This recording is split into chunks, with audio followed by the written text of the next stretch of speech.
खड़े थे। तो सेठ जी ने क्या कहा? सेठ जी ने कहा, बड़ा वाला बेटा हमारे पास से सब पहुंचे, बाबूजी आपके पास ही हैं। बीच वाला बेटा हम भी हैं, अरे छोटा वाला लड़का सब हम आपके पास, बहुएं सब पास। तो मरने का 2 सेकंड बचा होगा तो वो व्यक्ति कहता है, अरे बेवकूफों, सब यही खड़े हो तो दुकान कौन देखेगा? मतलब आखिरी सांस में भी उसको दुकान याद आता है। ये जो माया की रस्सी है ना, ये बहुत दिनों से मन में गांठ बांधी हुई है। जन्म जन्म मुनि जतन कराही, अंत राम कही आवत नाही। बहुत कठिन है, लेकिन भीष्म पितामह के भाग्य को क्या कहना। मेरे मृत्यु को मंगलमय बनाने के लिए केशव आप आए हो। आज भगवान ने धीरे से युधिष्ठिर को भेजा है। युधिष्ठिर को नारी धर्म, राज धर्म, स्त्री धर्म, प्रजा धर्म, न जाने कौन कौन से धर्मों की शिक्षा भीष्म पितामह ने दी है। और भीष्म पितामह ने सुंदर शिक्षा देने के पश्चात भगवान की ओर देखकर कहा, गोविंद, मैं जरा से देर बाद मरने वाला हूं, तो मैं ये चाहता हूं, सिर्फ ये कि गोविंद तुम्हारी वो छवि मेरे मनो मस्तिष्क में वास करे।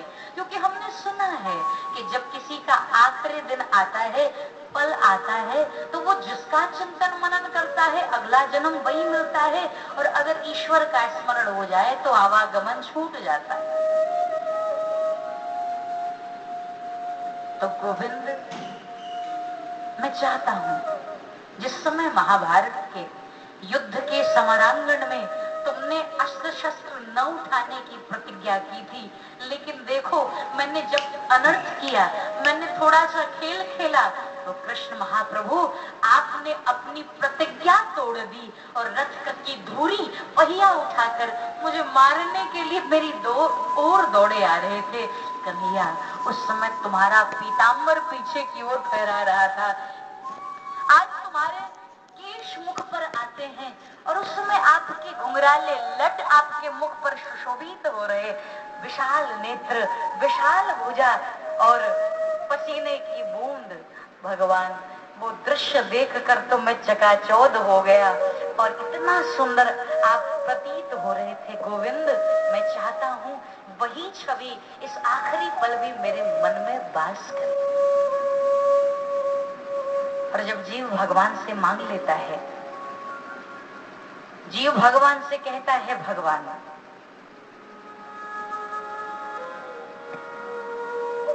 इतना उतारता है,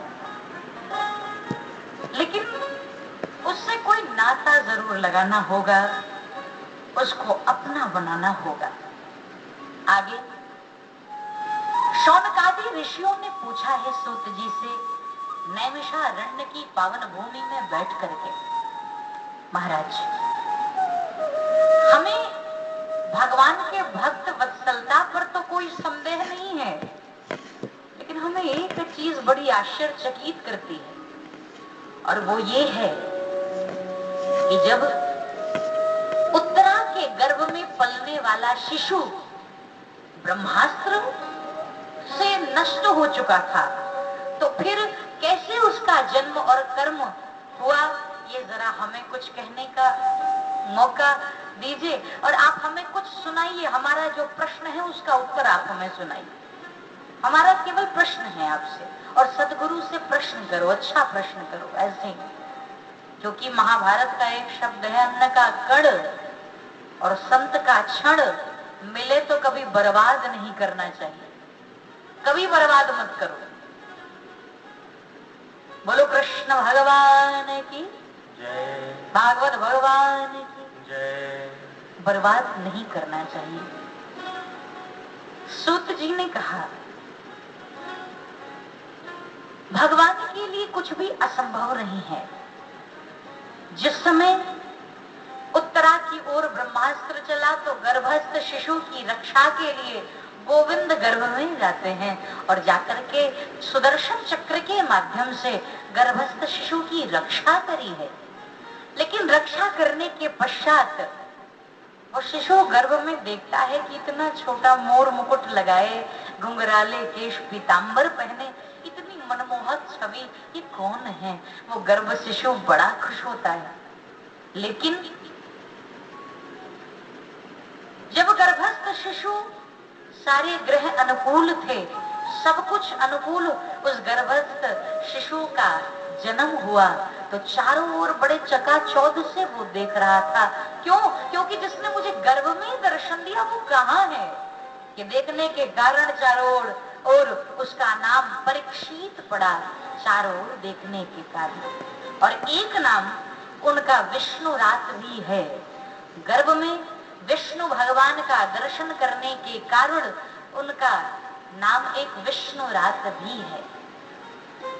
जन्म लेते हैं धम्म और कृपाचार्य नामक दो महान विभूति संत, बहुत ही स्वस्ति वाचन पढ़ने के लिए, मंत्र पढ़ने के लिए आते हैं और ब्राह्मण का स्वस्ति वाचन कराया और स्वस्ति वाचन करते हैं। स्वस्ति न इंद्रो वृद्धोषवा स्वस्ति न पूखा विश्ववेदा। स्वस्ति वाचन मंत्र का उच्चारण किया है।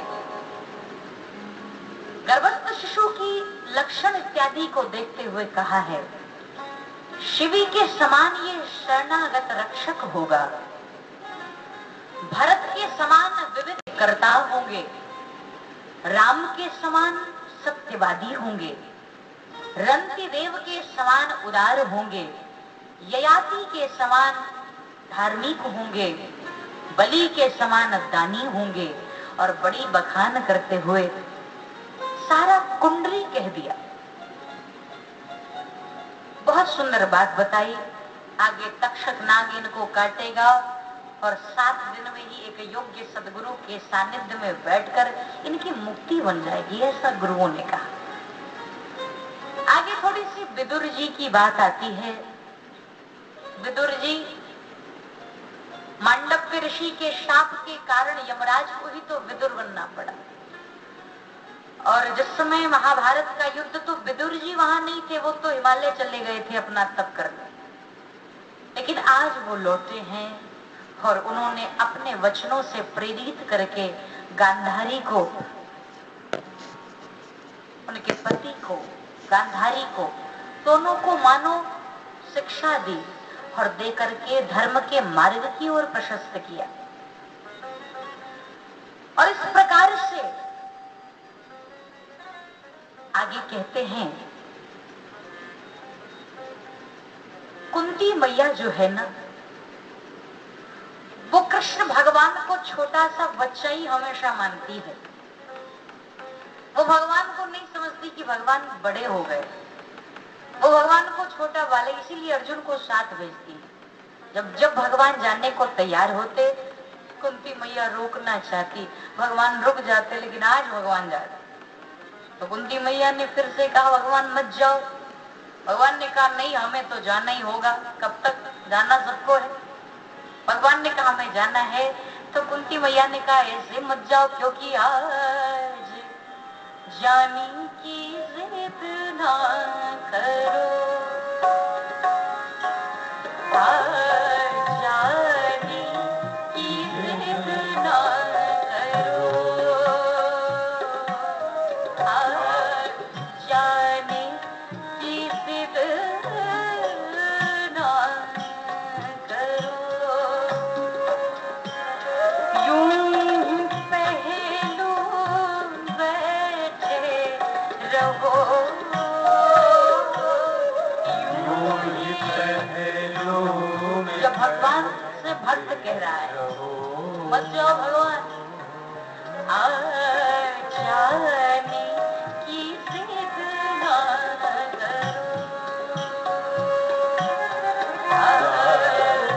जाने की जिद। और तुम गए तो क्या होगा? गंगा के तट पर बैठे और बैठ करके कहते, आज कोई आए और मुझे कथा सुना जाए। और जब गंगा के तट पर बैठे, मुझे कोई कथा सुनाए, मुझे मेरे मन के दुख और विषाद को दूर करे, मेरी चिंता को दूर करे, मेरे दुख उसका शमन करे। बहुत ऋषि आए हैं, सब आकर देखते हैं, हैरान होते हैं कि कैसे 7 दिन, इतने कम दिन में कौन सा मंत्र पढ़े। जो भी पूजा पाठ करेंगे बहुत दिनों लगेगा, और इनका तरना न तरना वो कोई जरूरी नहीं है कि हमारे मंत्र से तर ही जाए। तो क्या करें, सब परेशान हैं। और आज भगवान की प्रेरणा से आज झूमते गाते आनंद विभोर होकर एक महान व्यक्तित्व महाराज शुकदेव भगवान की प्रेरणा से ब्रह्म दृष्टि के साक्षात ज्ञानी स्वतः उस स्थान पर प्रवेश करते हैं। बोलो शुकदेव महाप्रभु की जय। और यहीं से शुकदेव का आगमन हुआ। वो शुकदेव जो कि 16 वर्ष तक मां की गर्भ से बाहर नहीं निकले। इस डर से बाहर जाऊंगा तो संसार की मोह माया सताएगी। शिव ने आशीर्वाद दिया कि निकलो और हमारी मोह माया तुम्हें नहीं छू सकती। जन्म लेते ही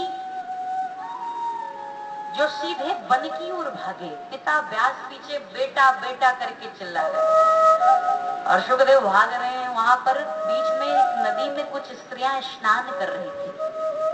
जब शुकदेव गए तो उन्हें कोई फर्क नहीं पड़ा, लेकिन जब वहां पिता वेद व्यास पार हुए, वो स्त्रियों ने झट से निकलकर अपने अपने वस्त्र को धारण कर लिया।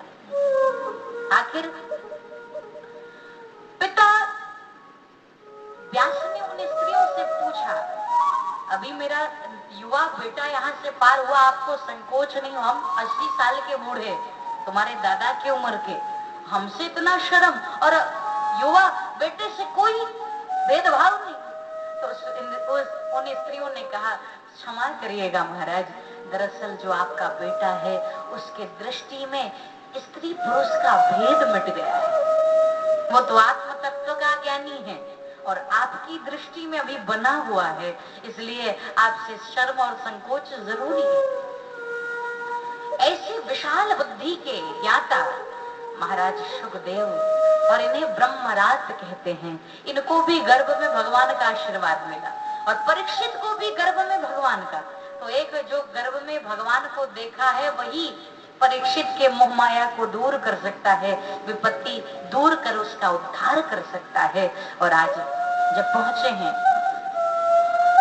शुकदेव महाप्रभु, तो आज परीक्षित ने कहा, मेरी एक इच्छा है, मेरा एक प्रश्न है कि अतः पृक्षामि संसिद्धि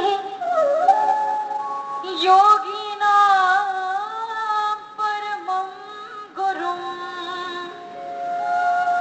पुरुषस्येह यत् कार्यं म्रियमाणस्य सर्वथा। शुकदेव महाप्रभु, मैं आपसे बस इतना पूछना चाहता हूं कि जिनका मौत समीप हो उनको क्या करना चाहिए, और उनको क्या अच्छा लगता है और क्या अच्छा नहीं लगता, और क्या करना चाहिए क्या नहीं करना चाहिए। अब ध्यान से सुनना, ये भागवत की कथा हमें मरने की कला सिखा रही है। शुकदेव ने कहा, देखो पहले जिनका उम्र हो गया है, ठीक है तुम छोटी उम्र में थोड़ा संकोच कर रहे हो, लेकिन कम से कम 50 के पार वाले तो शांति से उसकी ओर ध्यान दे। तो कहते नहीं नहीं, अभी 60वीं में रिटायरी है, उसके बाद देखेंगे। 60वीं की कौन गए, 70 पहुंचे, उसके बाद नहीं नहीं, अभी तो नाती पोता खिलाना है, नाती पोता के बाद पोती का विवाह करना है, फिर उनके पुत्र पुत्री सबको खिलाते ही जीवन भर खुद चले जाते। नहीं, शुकदेव महाप्रभु कहते हैं ये विचित्र संसार है। ये मनुष्य हर क्षण दूसरे का मृत्यु देखता हुआ अपने मरण पर विचार नहीं करता।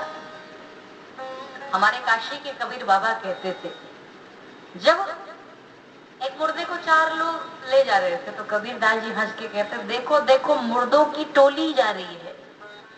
तो किसी ने कहा, कबीर बाबा मुर्दा एक है, 4 ले जा रहे हैं। तो कबीर ने कहा, नहीं, दरअसल वर्तमान के मुर्दे को भविष्य के मुर्दे उठा कर ले जा रहे हैं, बस यही मुर्दों की टोली है।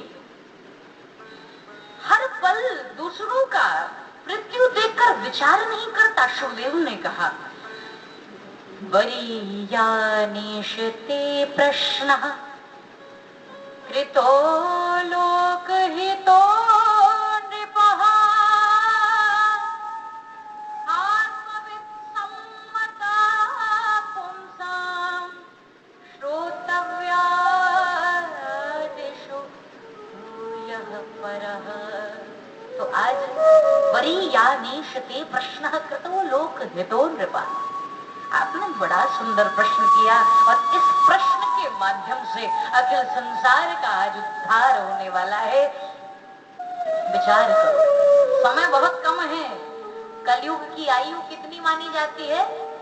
आप मुझे बताते जाएंगे, मुझे पता है सब बड़े विद्वान बैठे हैं, लेकिन मैं तो बहुत छोटी हूं आप सबसे, तो मुझे बताते भी जाना मैं जो पूछूं। मैं आपसे पूछती हूँ, कलयुग की आयु है 100 वर्ष। तो ईमानदारी से सोचो, अगर ये दिन रात पूरा मिलाकर 24 घंटा होता है ना, 24 घंटा यानी 12 घंटे का दिन और 12 घंटे की रात्रि। अगर ऐसा है तो ईमानदारी से सोचो कि 50 साल तुमने सोने में बिता दिया, अगर 100 साल की उम्र मानी गई है तो। और दिन में जो सो रहे हो वो एक्स्ट्रा सो रहे हैं हम लोग। और 100 तो साल कोई जीता ही नहीं है, वैसे भी 60, कोई ऐसे ही विदा हो जाते हैं 25-26 में। कोई जी कहाँ पा रहा है 100 वर्ष। और ऊपर से ये 50 साल जो बचे हैं उसमें भी रात्रि स्त्री संग और निद्रा में व्यर्थ हो जाती है। दिन में कुटुंब का भरण पोषण, दिन भर परिवार की चिंता, दौड़ भाग, कमाने के चक्कर में मरे जा रहे हैं।